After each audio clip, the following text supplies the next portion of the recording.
Gracias por escuchar los podcasts de Radio Nacional. Acceda a todos los programas en rtv.es/a la carta.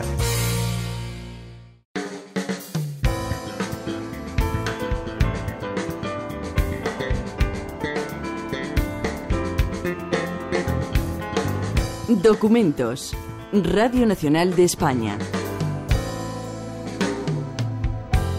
Desinformación en redes. Nueva amenaza para la democracia.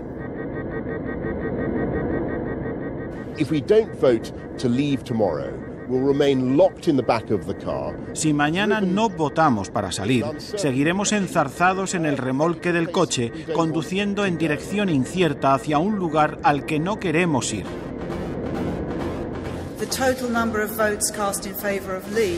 El total de votos escrutados a favor de la salida han sido 17.410.742.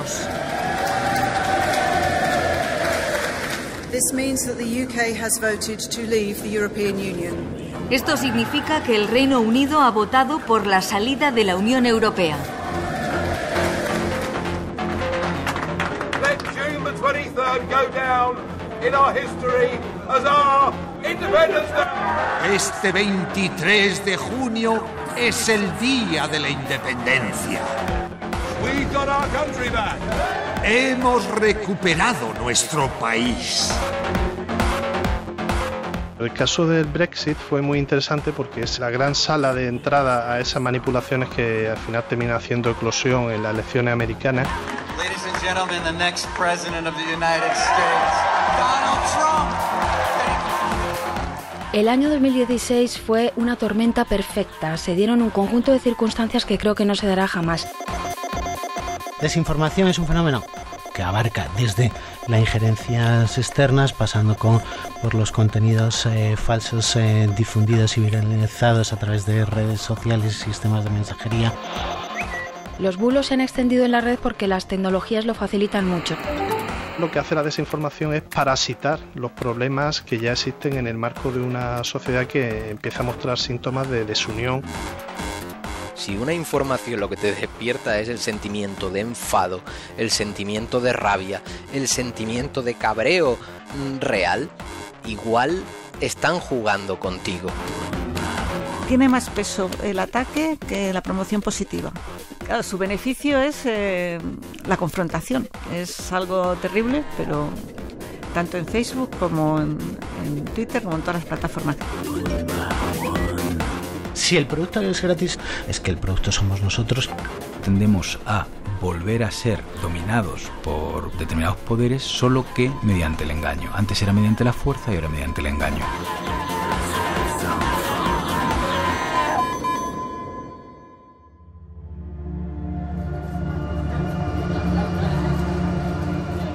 El estratega chino Sun Tzu dejó escrito en el siglo IV antes de nuestra era que toda operación militar implicaba un engaño. Churchill afirmó que la verdad era tan preciosa que siempre debía ir escoltada por una guardia de mentiras. En 2016 quedó demostrado que las plataformas y redes sociales creadas al calor de Internet podían hacer bascular elecciones y plebiscitos. Fue el año del referéndum del Brexit en Reino Unido y de la victoria de Donald Trump en las urnas. El resultado del referéndum abre un proceso sin precedentes en la Unión. Lo primero va a ser invocar ese artículo 50. Ha llegado el momento de dejar de lado nuestras divisiones. A todos los republicanos, demócratas e independientes en esta nación les digo que es momento de que nos reconciliemos como un pueblo unido. El año 2016 fue una tormenta perfecta. Se dieron un conjunto de circunstancias que creo que no se dará jamás. Miriam Redondo, profesora asociada en Ciencias de la Información de la Universidad Complutense de Madrid y miembro del equipo Verifica de Radiotelevisión Española. El primero y más importante, nuestro desconocimiento más absoluto de cómo funcionaba la desinformación digital y hasta qué punto podía impactar en las personas. Eso sobre todo se manifestó a través de cambios en el posicionamiento de la opinión pública que pasaron desapercibidos por los medios tradicionales de sondeo y de encuestas. Manuel Torres Soriano, profesor de Ciencia Política de la Universidad Pablo de Olavide de Sevilla, coordinador del libro Desinformación, poder y manipulación en la era digital. Que no reflejaban esos movimientos subterráneos que se están produciendo en el ámbito de las redes sociales, de las aplicaciones de mensajería, donde circulaban este tipo de contenidos manipulativos y que estaban generando un movimiento en cuanto al electorado británico que está pasando desapercibido, ¿no? Y que cuando se producen las elecciones genera un auténtico shock.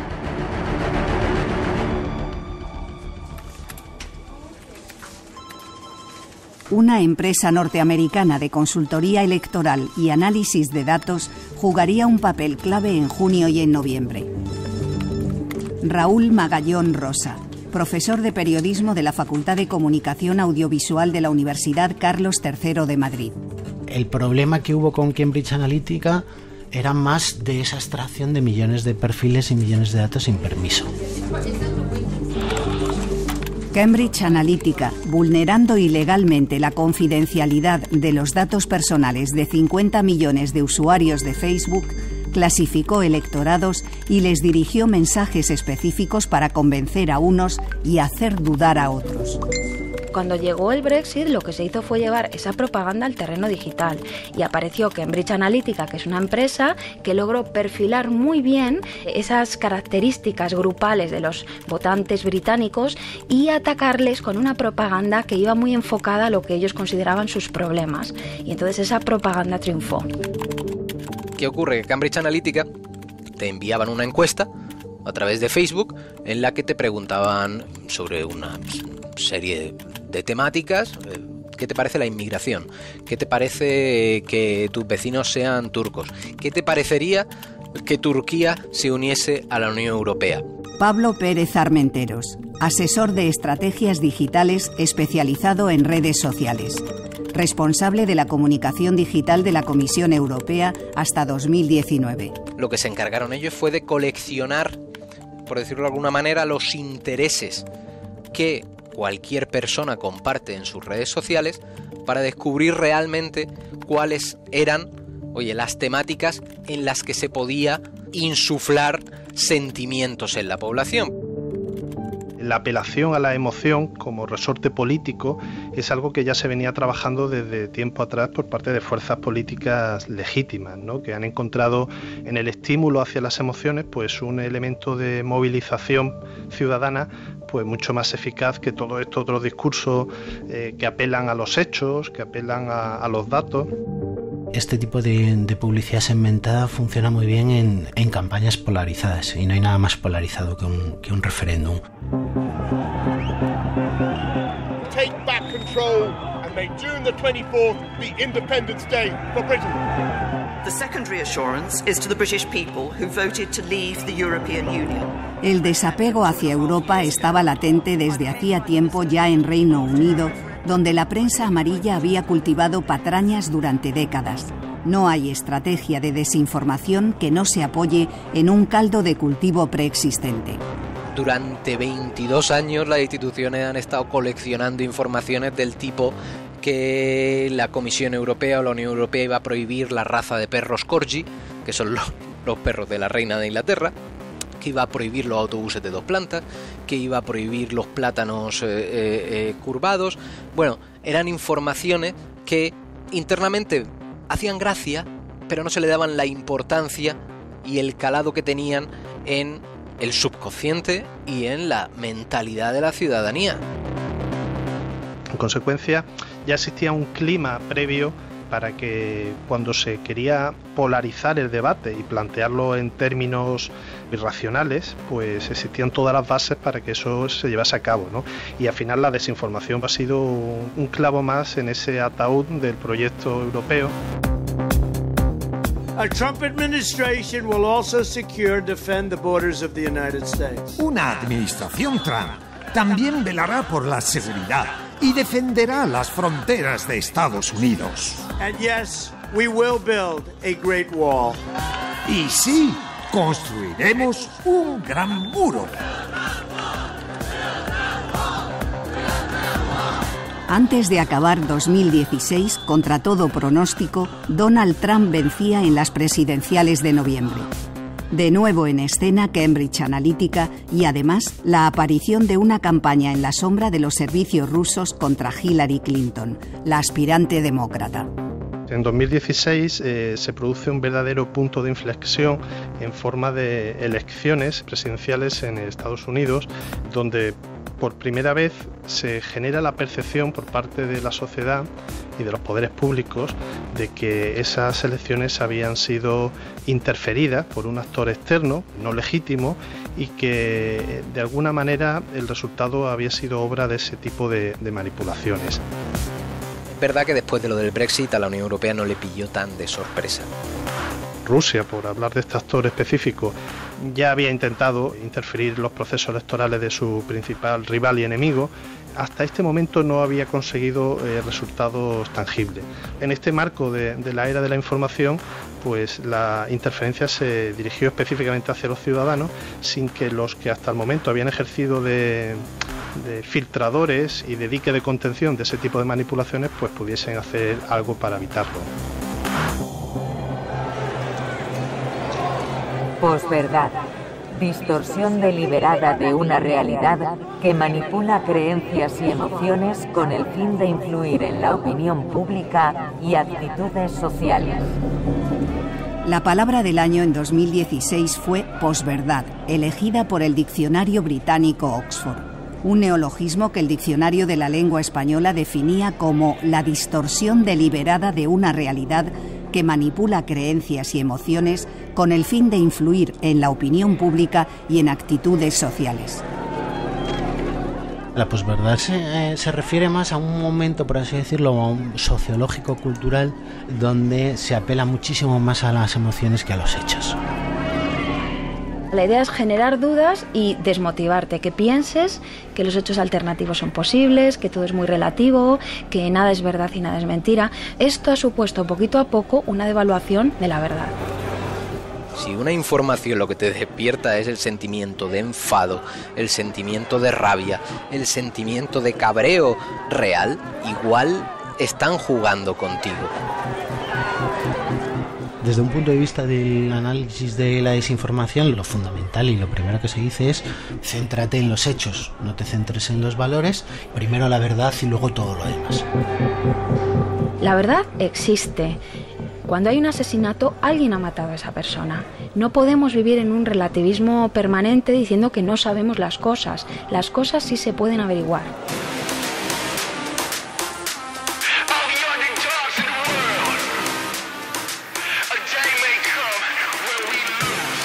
El término desinformación alude a la información intencionadamente manipulada al servicio de unos fines.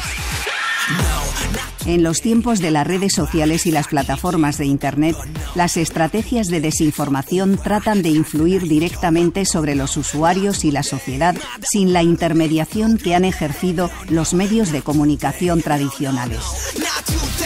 Desinformación es un fenómeno que abarca desde las injerencias externas, pasando por los contenidos falsos difundidos y viralizados a través de redes sociales y sistemas de mensajería. Los efectos de la desinformación no están claros, pero lo que sí consigue la desinformación, y de eso no hay casi ninguna duda, es confundir. Si a ti te hacen dudar sobre qué es verdad, qué es mentira o todos mienten, tú ya te desmotivas, tú ya no eres un ciudadano activo con una opinión clara. Si el Brexit y la elección de Donald Trump demuestran que se pueden buscar vuelcos estratégicos en la opinión pública, las campañas de intoxicación suelen tener objetivos más modestos. El objetivo final de este tipo de manipulaciones no es inclinar la balanza a favor de una fuerza política u otra que le resulte más conveniente para sus intereses, sino erosionar la confianza social que existe en esa sociedad. La ironía de muchas campañas desinformadoras es que se presentan como una muestra de pensamiento crítico para cuestionar supuestas verdades oficiales o intentos de romper muros de silencio o pensamiento único.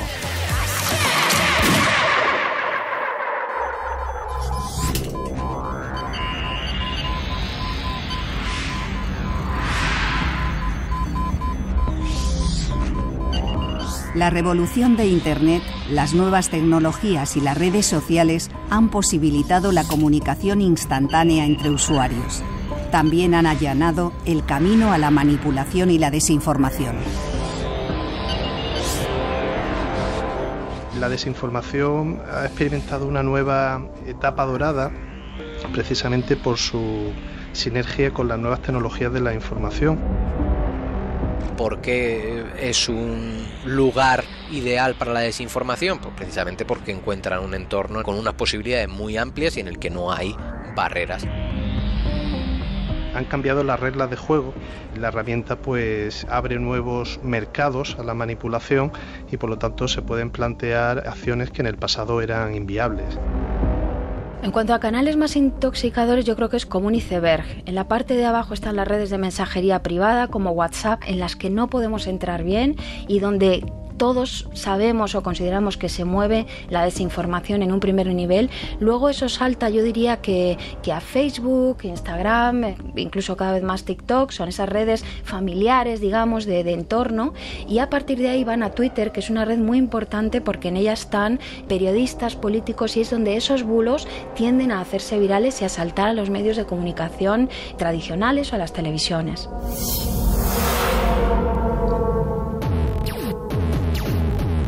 Facebook, Google, Twitter, WhatsApp, Instagram, TikTok son marcas asociadas a nuestros teléfonos móviles y a nuestros dispositivos de Internet, cuyos servicios son gratuitos. Si el producto es gratis, es que el producto somos nosotros. Eso es una especie de aforismo que se ha desarrollado en la última década en relación a nuestra relación con las empresas tecnológicas, ¿no? Con Facebook, con Twitter, con WhatsApp. Al final la idea es bastante sencilla, nuestros datos se van a vender y nosotros vamos a ser, por así decirlo, la materia prima sobre la que van a trabajar posteriormente determinadas empresas desde un punto de vista publicitario. Facebook tiene una ventaja y es que nos tiene segmentados. Mariluz Congosto, profesora honorífica de la Universidad Carlos III de Madrid e investigadora de Twitter y otras redes sociales. Tú cuando entras a Facebook le dices cómo te llamas, en qué colegio has estudiado. Hay gente que dice hasta su religión, su estado civil, sus estudios. Aparte que analizan todas tus interacciones para poder mandar publicidad segmentada, tienen muchísima información.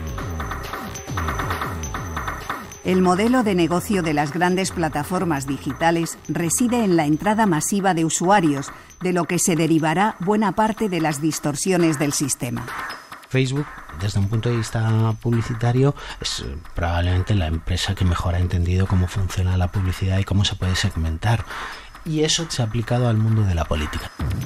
Internet permite no solo segmentar esa audiencia y adaptar el mensaje a sus características, a sus sesgos, a sus particularidades, sino que solo estamos experimentando el inicio de un proceso de granularización de esas segmentaciones hasta llegar al extremo donde se puede elaborar de manera individualizada mensajes atendiendo a las particularidades de personas específicas.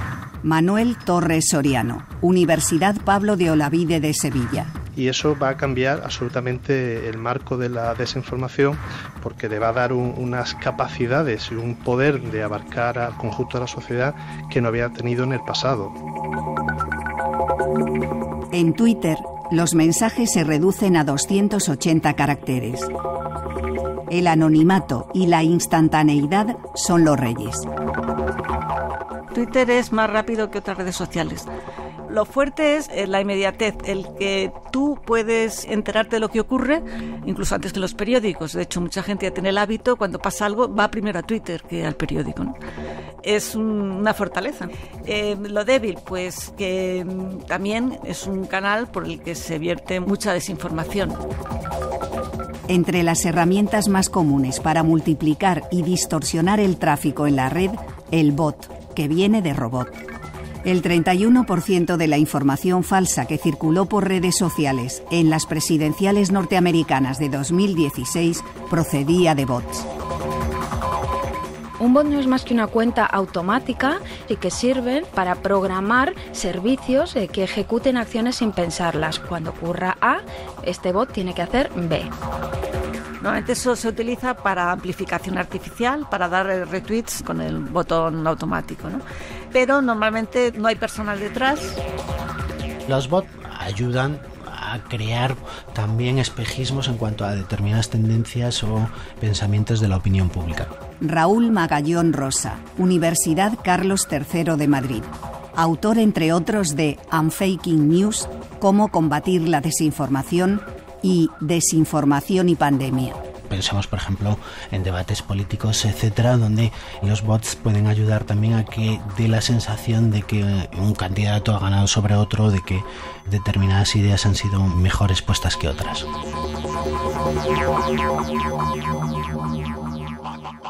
Los grandes periódicos se negaron a publicar esta historia porque no quieren que sepas la verdad, por favor. La Comisión Europea es muy beligerante en su lucha contra las noticias falsas. Tiene una estrategia básicamente...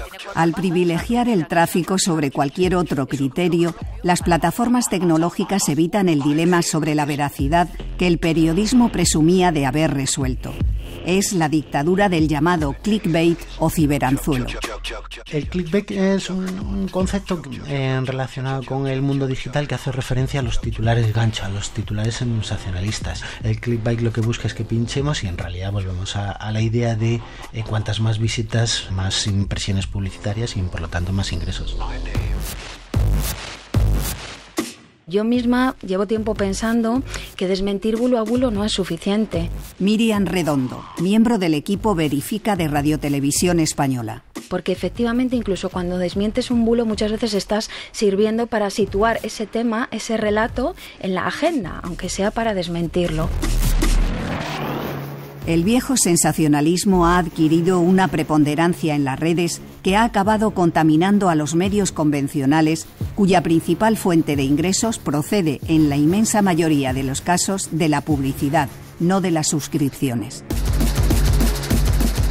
Tanto Facebook como Google como Twitter han tenido en marcha algoritmos que privilegiaban la información sensacionalista o que generaba más interacción sobre la información de calidad.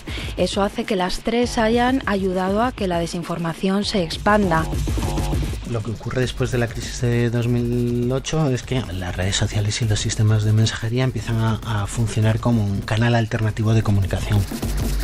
En el momento donde se pierde ese monopolio, los ha hecho vulnerables a los ataques de los propios manipuladores, los cuales señalan a los medios de comunicación como parte de ese engranaje del enemigo que hay que tratar de batir. El periodista es el enemigo. Antes un periódico hacía una portada, ¿no? Y era muy importante estar en portada porque la gente pues lee las portadas. Y en cambio en redes eso se ha desvirtuado. La gente lee las noticias como píldoras, no como portada. Y lo que más se difunde no es lo que está en la portada, sino otra cosa.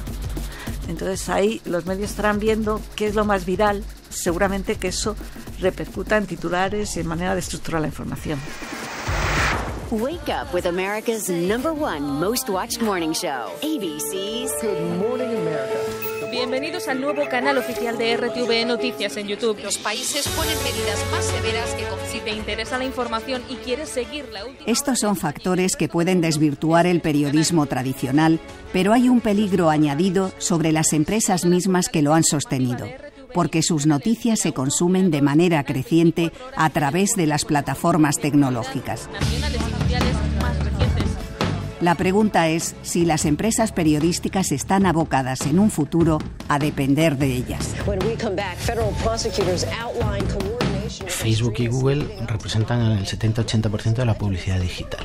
El tráfico que podía representar para un medio de comunicación los contenidos publicados en Facebook podía estar entre el 20 o el 30%. Es decir, que un tercio de tu tráfico, de tus posibles lectores, de tus posibles visitantes, dependa de un tercero, y en este caso del algoritmo de Facebook, también es preocupante. Y realmente hay otro factor relativo a los medios que tiene que ver también con Internet, ¿no? Y es ese gran mal que al final ha terminado pasando factura absolutamente a todo, que es la cuantificación que permite la herramienta. Es decir, si esta es la pieza más seguida en la página web en el día de ayer, pues mañana te voy a ofrecer más de lo mismo, que sea seguir dándole vueltas al mismo contenido o estirar un chicle hasta el infinito. A la larga ha terminado generando un efecto muy negativo en los medios y en la propia percepción de los ciudadanos, que al final terminan viéndolo pues como una pieza más de entretenimiento. Pablo Pérez Armenteros, responsable de la comunicación digital de la Comisión Europea hasta 2019. Lo de darle a la audiencia lo que busca es una de las máximas en las redes sociales y choca frontalmente con la responsabilidad o la labor periodística. Al final estamos hablando también de la sostenibilidad de los propios medios de comunicación. Ataque en un hotel de lujo en Kabul, en la capital de Afganistán. Muy buenos días de nuevo. Y en Estados Unidos, tras el cierre parcial. ABC News honored winner for the second straight year with the Edward R. Murrow Award for Overall Excellence in Television. ABC News, America's Mienten mucho. La vacuna, yo creo que va a venir con un chip. Es que es un poco extraño, muy coincidencia todos. Para tenerlos controlados. El bulo es una noticia falsa publicada para perjudicar a alguien. Internet los ha multiplicado porque hay actores interesados en aumentar el tráfico en la red. Para difundirlos, lo indicado es que sean usuarios reales, aquellos que desean creérselos, los que los extiendan, a sabiendas en muchos casos de que son mentiras. Bill Gates predijo todo lo que iba a suceder. Today, the greatest risk of global catastrophe. En la vacuna nos van a meter el 5G y nos van a meter un chip que cuando te quieran buscar tu nombre te localizan en un momento. El multimillonario ya había anunciado de esta pandemia. Not missiles, but microbes. Now, part of the reason for this. Los bulos se han extendido en la red porque las tecnologías lo facilitan mucho. Siempre ha habido propaganda, pero ahora esa propaganda la puedes realizar más rápido a una dimensión geográfica global y además puedes hacer una cosa muy importante que es perfilar a la gente, enmarcarla en distintos grupos de interés y entonces dirigirle una propaganda muchísimo más afinada que sin duda va a tener más impacto. En 2018, el Instituto Tecnológico de Massachusetts publicó en la revista Science un estudio que probaba que Twitter extendía los bulos más deprisa que la verdad. Una mentira tenía 70% más probabilidades de ser retuiteada que una noticia veraz. La campaña de Bill Gates, de que nos iban a meter nanotubos o no nos iban a meter no sé qué, fue una campaña que se utilizaban recursos gráficos iguales traducidos en distintos idiomas, o sea que era algo como una campaña muy organizada y que fue global en todo el mundo. Tú planificas unos contenidos y son los propios usuarios los que lo difunden, porque lo que aprovechan es la propia característica de los usuarios de ser receptivos a un mensaje para ponerlo por ciertos sitios donde sabes que va a prosperar por personas reales, no ya por mi red de intoxicación, sino por personas reales. Tras la desinformación hay una cosa muy importante que es el sesgo de confirmación. Nosotros ya buscamos contenidos que reafirmen lo que pensamos y tendemos a retenerlos más en nuestra memoria. Entonces, si eso se combina, nuestro deseo psicológico de encontrar apoyos argumentales con el de las redes sociales y ofrecernos contenidos que a nosotros nos vayan a gustar y a enganchar más, pues ahí tenemos el punto donde se encuentra la desinformación. Preferimos confirmar y alimentar nuestras ideas preconcebidas antes que cuestionarlas. Las redes y plataformas de Internet detectan la predilección de cada usuario y la explotan cebándonos con nuestros propios prejuicios. En realidad es algo muy humano, la necesidad de encontrar explicaciones a cosas que no comprendemos o a fenómenos complejos. En este sentido, el relato es una forma de comprender, por así decirlo, o de reducir esa posible complejidad del mundo exterior y que nosotros, en cierta forma, pues reduzcamos esa incertidumbre. Desde los primeros relatos contados al pie de la hoguera, ya estábamos contándonos una historia que favoreciera esa identidad de grupo frente a los demás grupos. Juan Jacinto Muñoz Rengel, director de la Escuela de Imaginadores y autor de Una historia de la mentira. Porque para decir que el otro es un enemigo hay que contarlo, y para decir quiénes somos los buenos hay que contarlo. No cabe más basura en el contenedor. Qué guapo estás desinformado. La verdad es como un pedo en el ascensor. Aguanta el aire y mira hacia otro lado porque a nadie le incumbe una... El relato es una forma de llamar a nuestras creencias. No es la verdad, es la manera en que observamos y entendemos el mundo. El objetivo principal es establecer un relato en términos de grandes marcos, no explicativos. El que ha asumido ese relato al final lo puede interpretar a la luz de varias ideas fuerza que le dan sentido absolutamente a todo, ¿no? Y eso hace que incluso cuando los datos confrontan directamente ese relato, ¿no? Porque hay informaciones que se manifiestan falsas y erróneas, entra en juego esa idea de la verdad subyacente, ¿no? Que es el gran motor de la desinformación. Miro tu periodismo sesgado y no me lo mamo, me he vuelto intolerante a la lactosa. Qué rico es el error del vecino. Las creencias no proceden de nuestra experiencia del mundo, sino de los deseos, las ideas y los valores transmitidos por el medio en el que vivimos o del que aspiramos a formar parte. Por eso, nuestro relato nos resguarda de la parte de la realidad que lo pueda impugnar. El relato es muy poderoso para arrastrar las masas. Por lo tanto, ¿gana entonces el relato que más verdad contenga? No. El relato que funciona es el relato que es más seductor.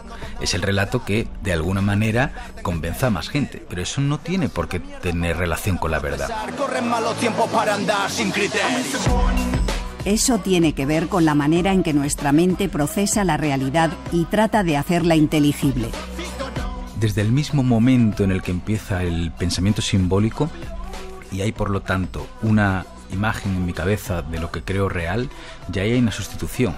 Y todo lo que pasa por nuestra cabeza son sustituciones, son símbolos, son metáforas, y en ese salto metafórico de la ficción ya hay algo de mentira.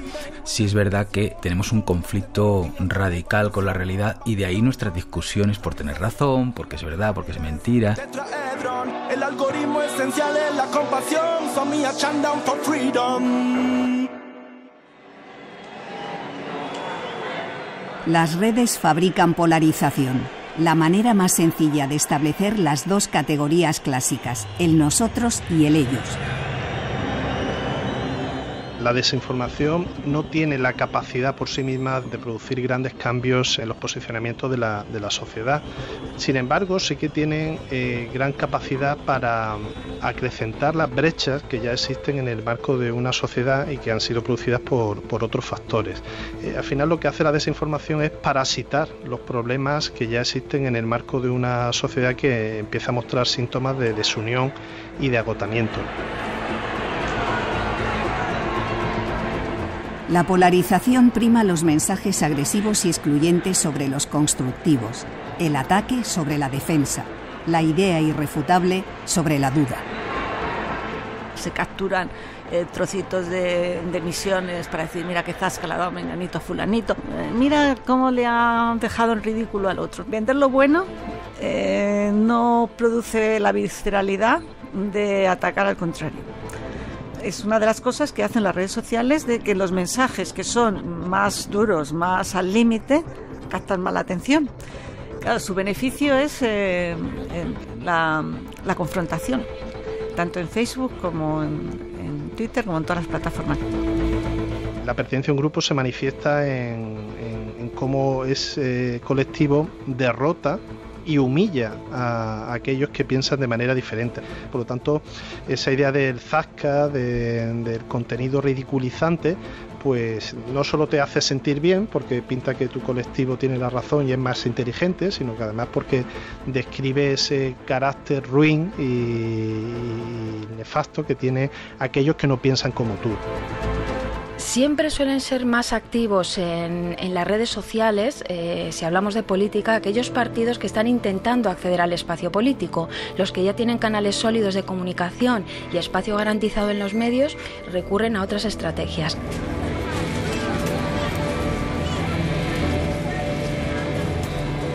A pesar de que en redes como Twitter no está ni el 30% de la población y solo una parte de ella lo utiliza de forma activa, la conversación política en España pasa obligatoriamente por ahí porque los líderes de opinión sí lo están.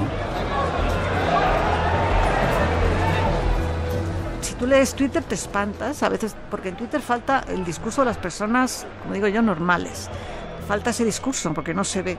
Yo creo que ahí faltan todas las personas centradas y moderadas que van abandonando o aburriéndose en ese diálogo.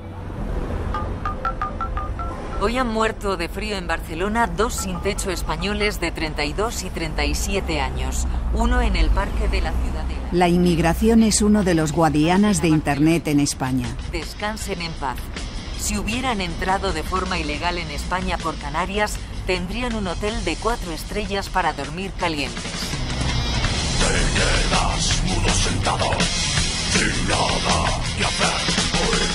Hay partidos y grupos que tratan de utilizarla para hegemonizar el debate de un problema social y obtener réditos políticos.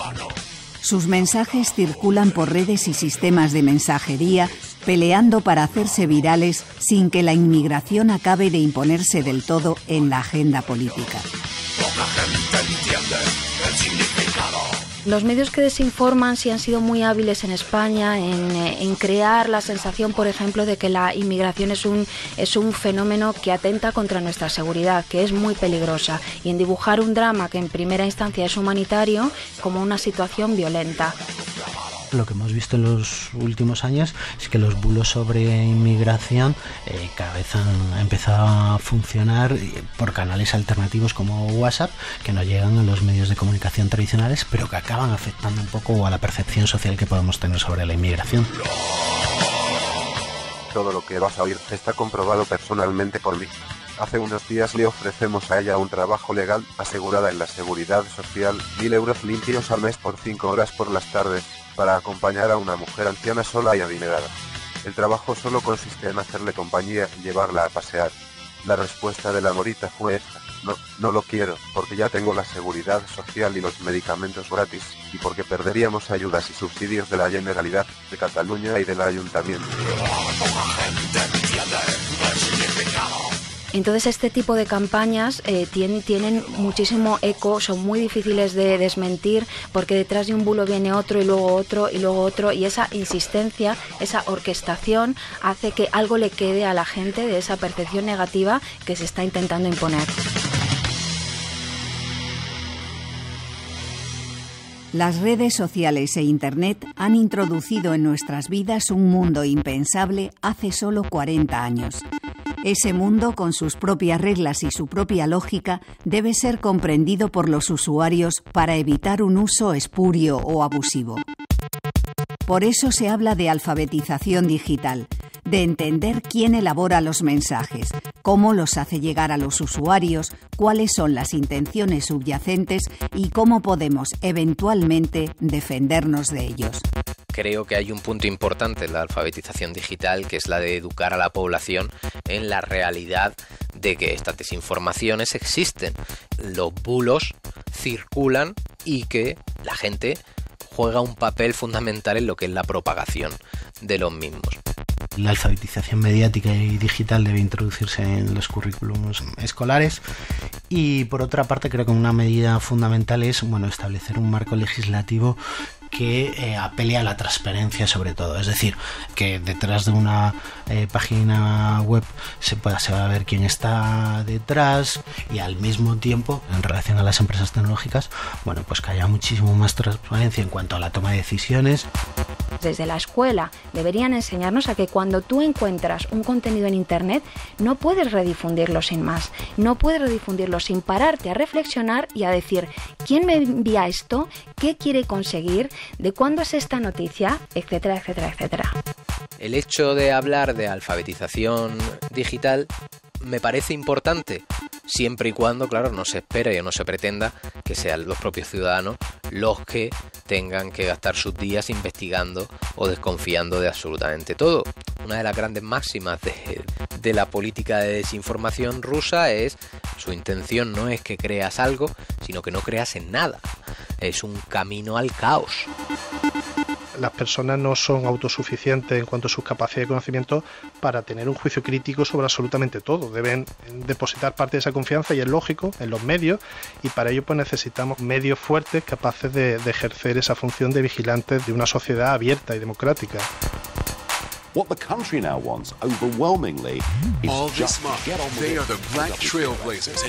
El Tribunal de Justicia de la Unión Europea ha resuelto que Estados Unidos no es un país seguro para proteger los datos personales de los usuarios europeos. El tribunal estima así la demanda que interpuso un ciudadano de Austria contra Facebook.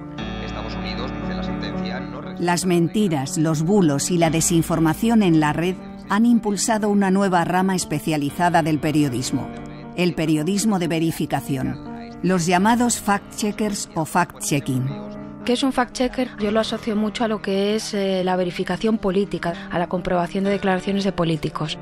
Para mí creo que es mucho más importante esa labor que hacen de intentar desmentir los bulos que circulan fuera del radar de los medios de comunicación y que también afectan también a la convivencia y al día a día. Los bulos relacionados con la inmigración, por ejemplo, o durante la pandemia los bulos relacionados con la vacuna, con determinadas medidas, prevención, etcétera. En Verifica RTV seguimos una metodología basada en preguntarnos por las 5 W del periodismo: quién, qué, cuándo, dónde y por qué. Cuando recibimos una historia y comprendemos que es importante, que afecta a lo que es el bienestar público y hay que verificarla, lo que tratamos es de respondernos a esas cinco preguntas apoyándonos normalmente en herramientas digitales.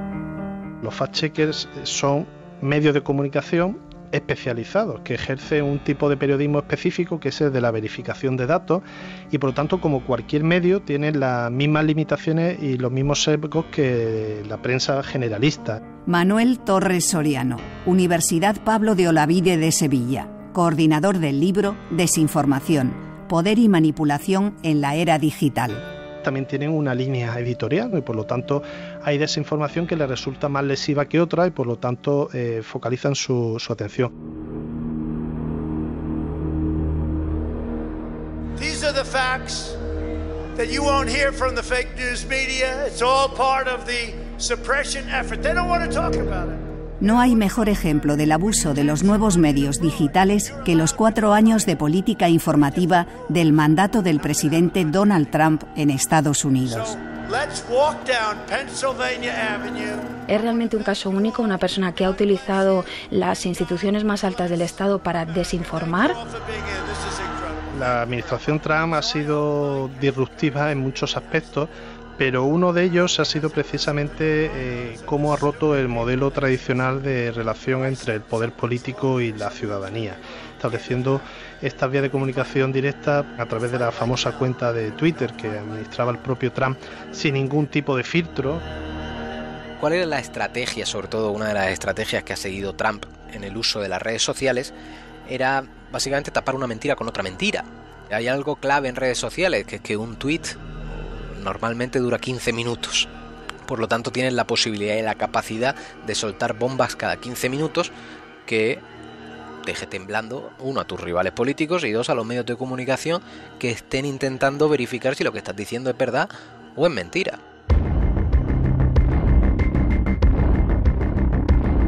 De los miles de tweets de Trump, The Washington Post detectó más de 8.000 mentiras y contenidos engañosos solo en los 2 primeros años de mandato. 3 mentiras diarias que alimentaron regularmente a sus seguidores precisamente por decir lo que otros no se atrevían, por conectar con su visión del mundo. Donald Trump es visceral, no se ajusta a la verdad, dice lo que piensa, sin ningún filtro. Mariluz Congosto, investigadora de Twitter y otras redes. Es alimentar su votante. Sus votantes también esperan eso de él, ¿no? El papel de yo tengo la verdad, yo digo esto porque lo digo yo, porque lo siento. Ese tipo de cosas a sus votantes les gusta. Y en definitiva es algo que le ha funcionado muy bien, porque no solo ha conectado con una parte del electorado que se sentía totalmente desencantado por la política tradicional, sino que la ha mantenido movilizada permanentemente. Trump tenía una frase que repetía al principio de su mandato, que era: yo voy bing, bing, bing en Twitter y automáticamente me lo ponen en televisión. Y esto fue la gran victoria de Trump. El periodismo de declaraciones. La gran victoria de Trump fue la participación de los medios tradicionales en Estados Unidos de darle espacios a cualquier barrabasada que decía en Twitter, creando una viralidad absoluta en las plataformas para llegar a las grandes masas.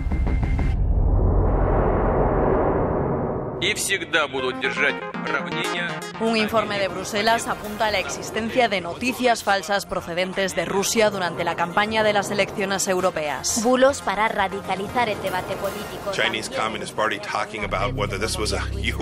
Estados Unidos insiste en que Irán está detrás de los ataques en... La naturaleza de las redes permite que la desinformación desborde el ámbito local para entrar en el pulso entre países e influir en el adversario.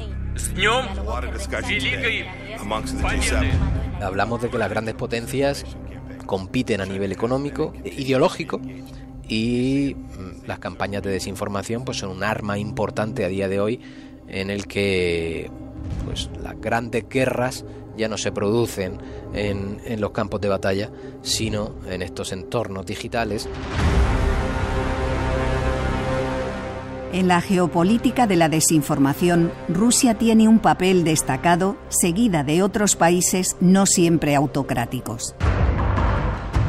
El papel de la desinformación desde el punto de vista de la geoestrategia y la política exterior rusa es importante por varios elementos. Raúl Magallón Rosa, Universidad Carlos III de Madrid, autor de Desinformación y pandemia, la nueva realidad. El primero de ellos porque desde un punto de vista económico no es excesivamente caro y te permite interferir en muchísimos países, porque a la propia Rusia le acaba dando un rol dentro de este nuevo escenario y esta nueva geopolítica muy importante, más allá de la relevancia que pueda tener desde un punto de vista político, económico, incluso militar. Y en tercer lugar porque permite también establecer nuevas relaciones internacionales completamente diferentes de las que hemos visto.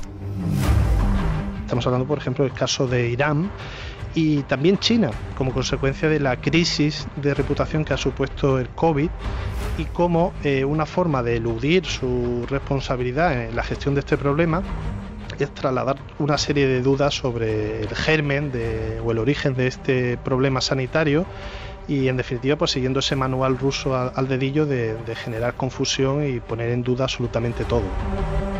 Yo no podría poner la mano en el fuego porque, por ejemplo, Estados Unidos no esté detrás de muchas campañas de desinformación.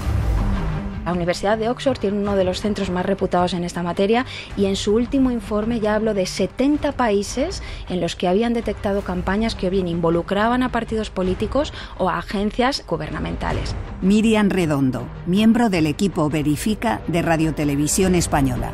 No solo son países autoritarios los que hacen uso de este tipo de desinformación, sino que también tenemos a países democráticos. Está Italia, está Australia, está Alemania, está Estados Unidos y muchos otros estados en los que en principio pensaríamos que no se dedican a esta cuestión. Lo que sí que el Servicio de Acción Exterior y la Unión Europea ha dicho en múltiples ocasiones es que Rusia, Venezuela y China son las grandes potencias o los grandes países que están detrás de la gran mayoría de campañas de desinformación.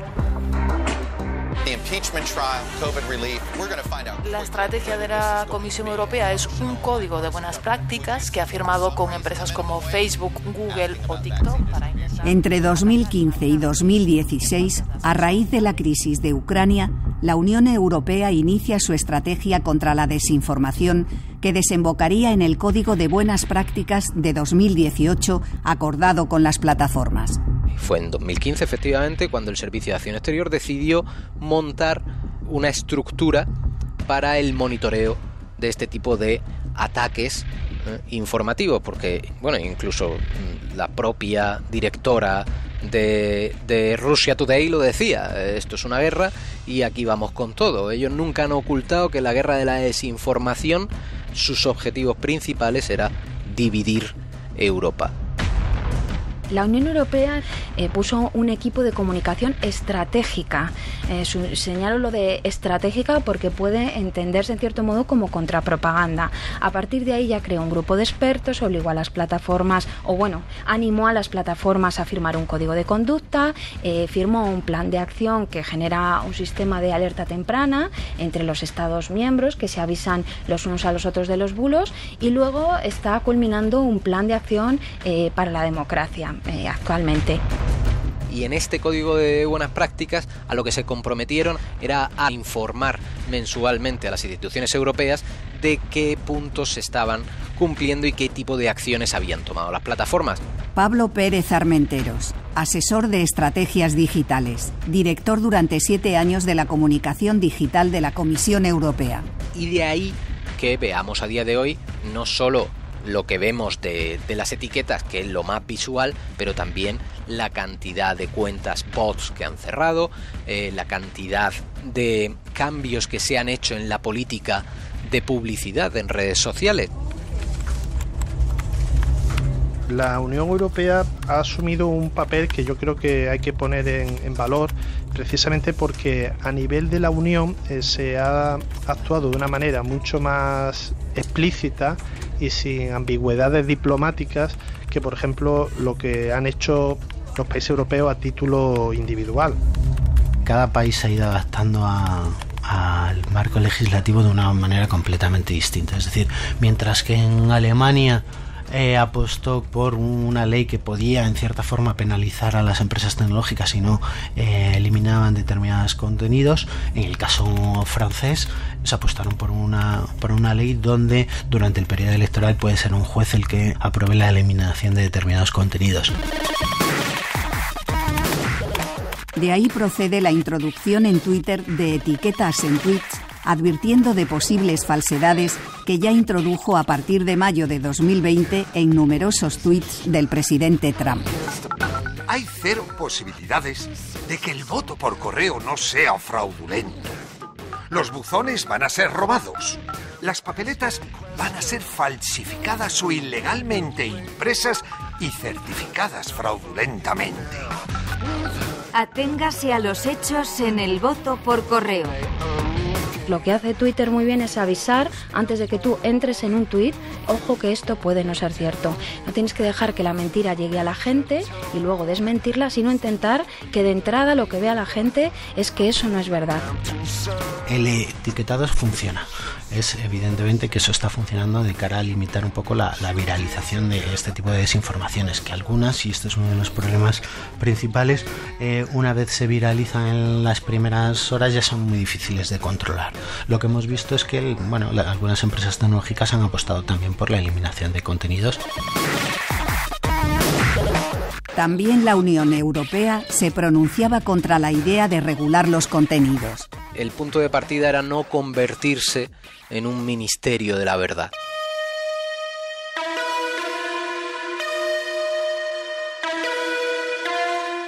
A día de hoy, las plataformas siguen siendo la piedra angular de cualquier tipo de regulación, porque están en el centro de todo.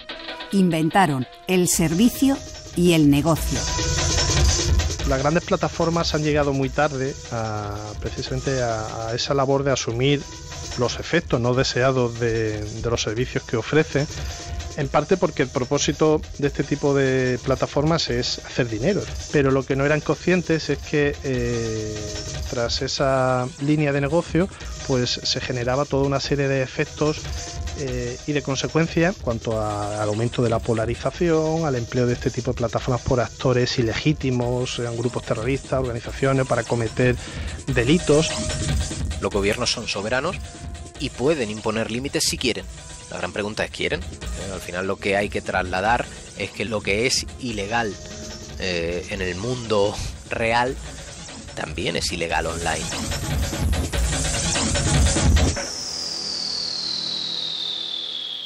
Desinformación en redes. Nueva amenaza para la democracia. Un programa de Luis Miguel Úbeda. Realización: Samuel Alarcón y Miguel Ángel Coleto. Narradora: Modesta Cruz. Con las voces de Ricardo Peralta, Tere Vilas y Luis Martín. Dirección: Miguel Ángel Coleto. Documentos es una producción de Radio Nacional de España.